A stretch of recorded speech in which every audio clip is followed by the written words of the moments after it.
SunTech simmer is a very simple machine. It's very easy to set up, very easy to operate. This video is to show you how to set up a SunTech simmer or to do a changeover. And to do a changeover, the tool all you need are a wrench, iron keys, matrix iron key set, and maybe a flat screwdriver. So that's what you need. And right now the machine is set up for a 2-inch round capacitor. So I'm going to show you how to change over to a 1 3/4 round. So first of all, you need to remove the can base.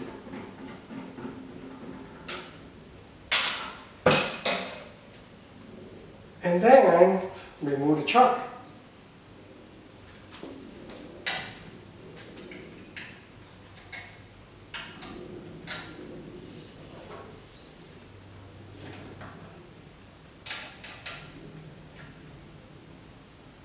Just loose the screw a little bit, and because the chuck is very easy, just fall off, and if you just for any reason you just fall down and then so hit the bottom, and it's very easy to damage the nose piece. The nose piece is a very precise chuck, a piece of the chuck, so you just try to don't damage it because of the changeover. So you lose the screw and just pull a little bit, and so you can see.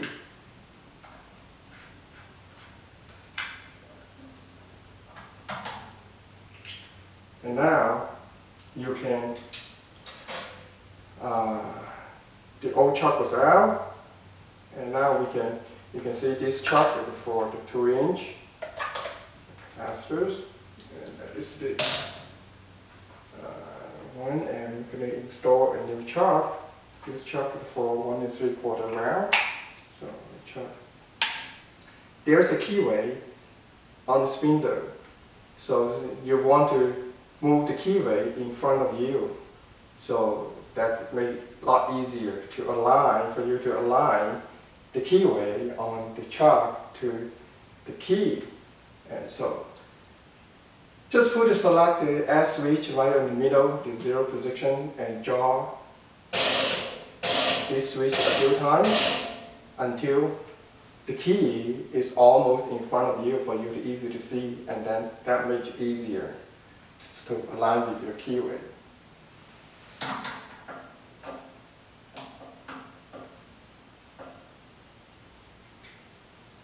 And that's it.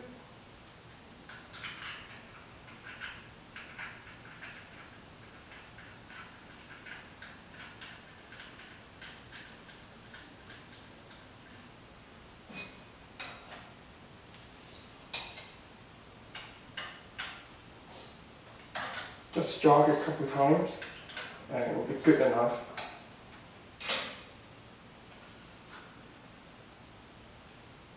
And the next step to do is to select the right spaces for your can. So because sometimes you not only change the chuck, but also change the can height. For example, right now it is set up for this can.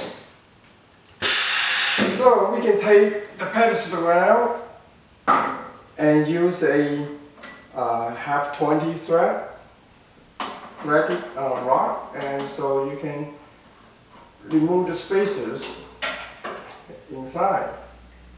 So let's see what's in there.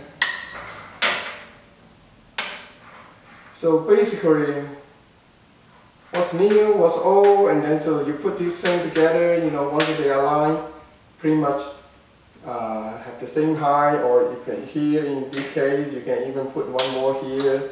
I guess it looks okay, so it will be good. So, and then now you can put it back. here and then see what happened there.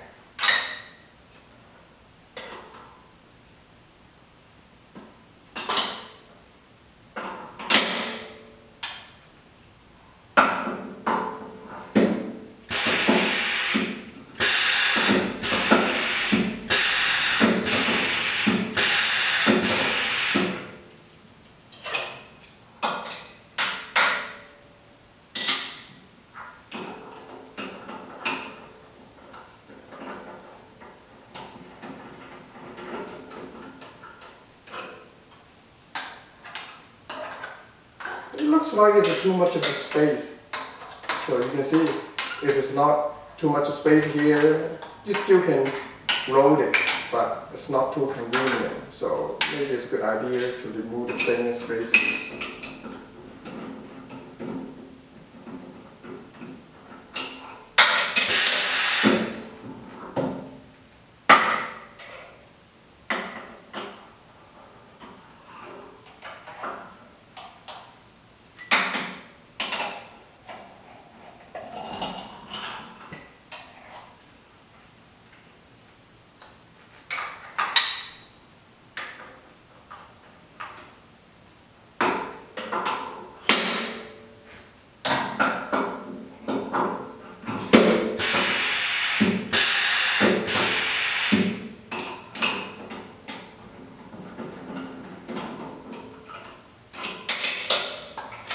Now it's a lot easier.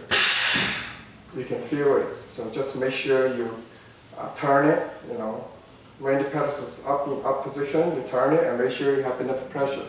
If there's not enough spaces there, and then so you can feel the can's very loose. That's no good, and then we'll call the bad scene. Okay, the next we want to do is to set the roller height.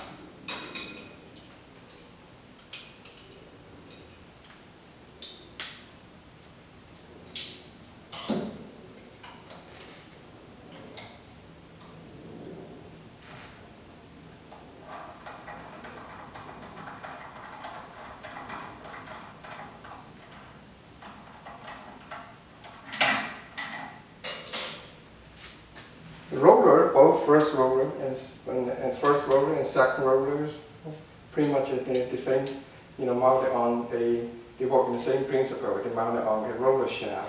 You can see here. So for this kind of chart, because it's I try to maximum the wall thickness of the chart.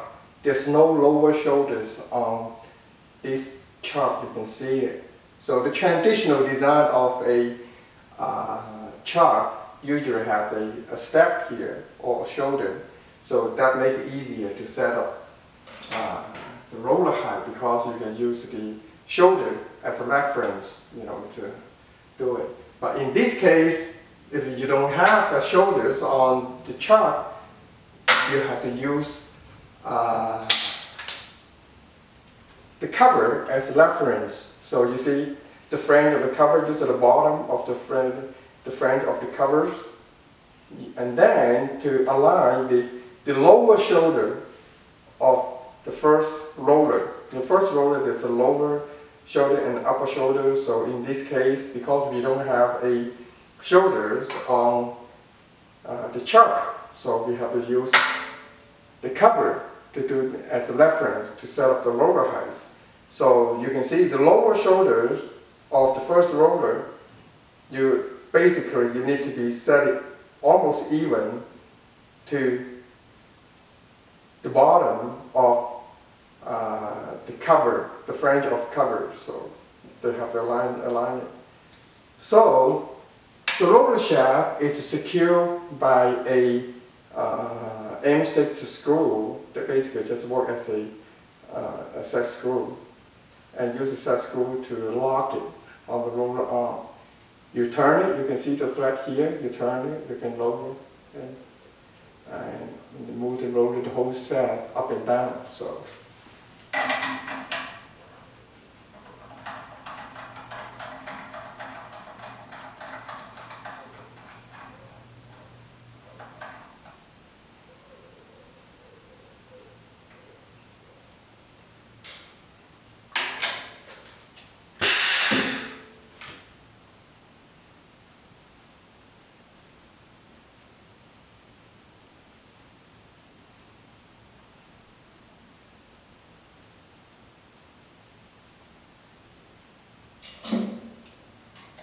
and secure it, and make sure you secure the roller shaft on the roller arm. So, and the second roller sometimes not too sensitive, a little bit high, a little bit lower. It's not going to make too much of a difference. So I think right now it's ready to check how it works. This setup is going to work or not. If not, we need to just move it up and down a little bit, and so we can go from there. Okay. Since the first thing was so important, so the machine has a feature you can just flip the S switch to the R1 position. The machine will only do the first operation. So, okay, let's do it.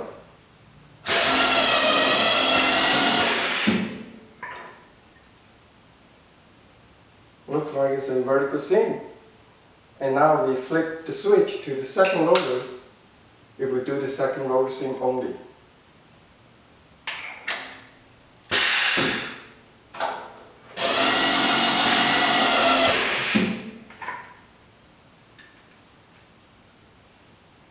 It looks very good. So now I can do a lead test.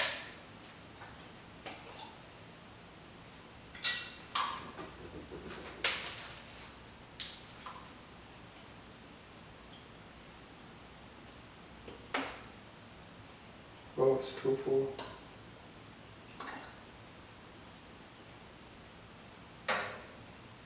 Okay.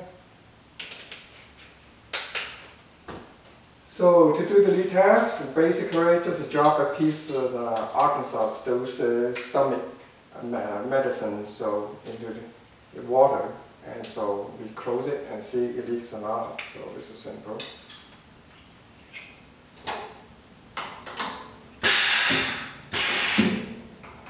It's a good idea to doing that, so the cover is on the position. Just stay on the chart. So take one piece out.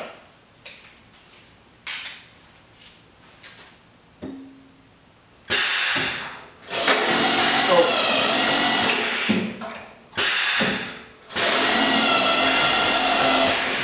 I forgot to put it on that position. So, but anyway, almost screwed up. So, and anyway, so this one looks like it. And we'll see what happened there, because previously I put it on the R2 with only do the second seam operation, so obviously that will cause trouble. So I forgot about it. Make sure you put it on the 0 position, and then you can do the normal for normal operation or lead check.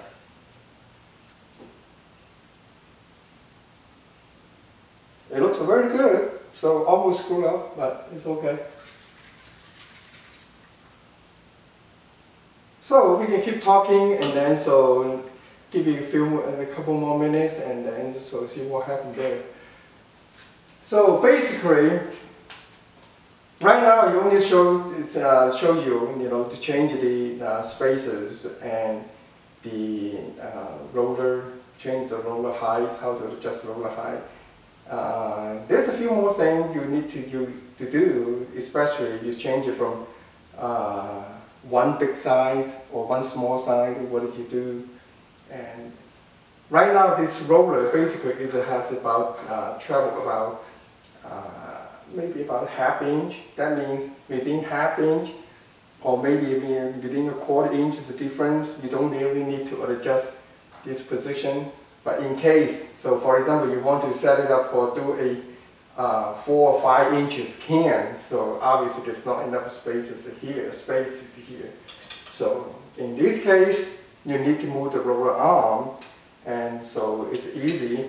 So basically, there's a screw to secure the horizontal roller arm to the pivot, the roller arm. So the roller arm made out of 2 pieces. You can see they secure with by a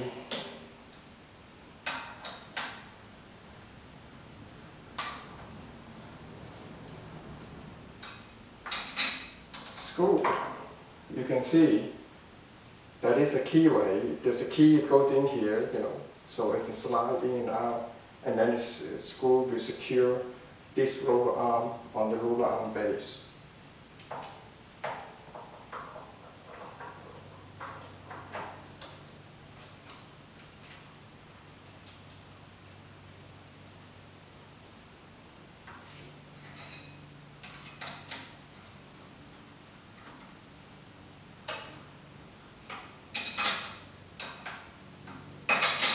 So just slide the roller arm in and out, and use a can.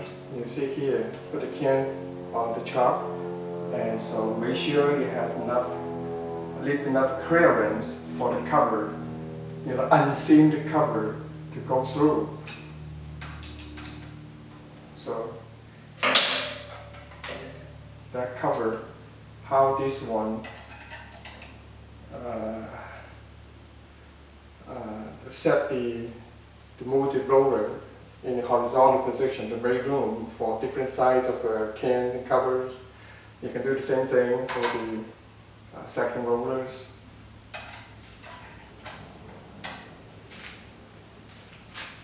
And sometimes you may need to change the pressure, you know, apply to the first roller and second rollers.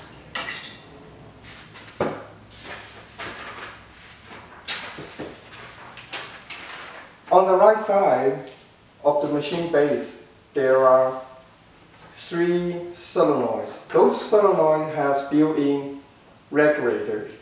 You can see this is marked R1P and R2. The same thing here, R1P and R2. You turn or adjust, you know, use a flat screwdriver, you know, goes into the slot and turn it, and then you can increase or decrease the pressure. Whatever you change it here, and then so the pressure will reflect, will show on this gauge, those gauge. So after you adjust the roller pressure, so make sure it is recommended, you know, the user to lock it in position. Otherwise, you know, vibration or anything, the pressure can change. And also, it is a good idea to put a table on the machine. You mark it for what can, which can size or different. In this case is a capacitor. In the food industry or in the military industry, they have a different thickness for the can covers. So you can use a different pressure for this. You can just put a table, have a setting, and mark here. So it's a lot easier for setup. And I think that's pretty much, you know, what you need to do to set the machine up or do the changeover. And now let's come back and check the lead test. You can see there's a lot of pressure here. So inside the cover, you can see it bulge up, and then you can see the 2 terminals split away, you know, going that way. So it's almost, you know, so there's no way you can put this one back into the chuck. You can see it here. There's a lot of pressure inside. You know, so to simulate it, you know, I can put another cans and some waters in there. You can see how much pressure we can generate it. So that's pretty much the same water, same amount of water goes in there. And I can just drop a piece of Arkansas.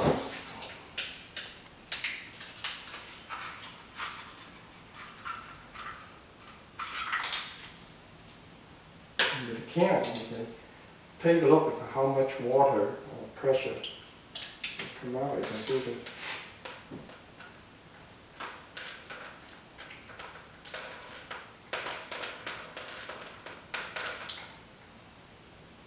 You can see it covers even, you know, the pressure after you lift the cover up. You can see actually that one pure it will generate a lot of pressure inside the can, the single can. See, messy, huh? So anyway, So we can just take a look. That's the piece. You know, we do a lead test, and it looks very nice to see, both first and second rollers seam operation. And the most important thing, it doesn't leak, and it's perfect. So in this case, it's ready for production. Thank you for watching.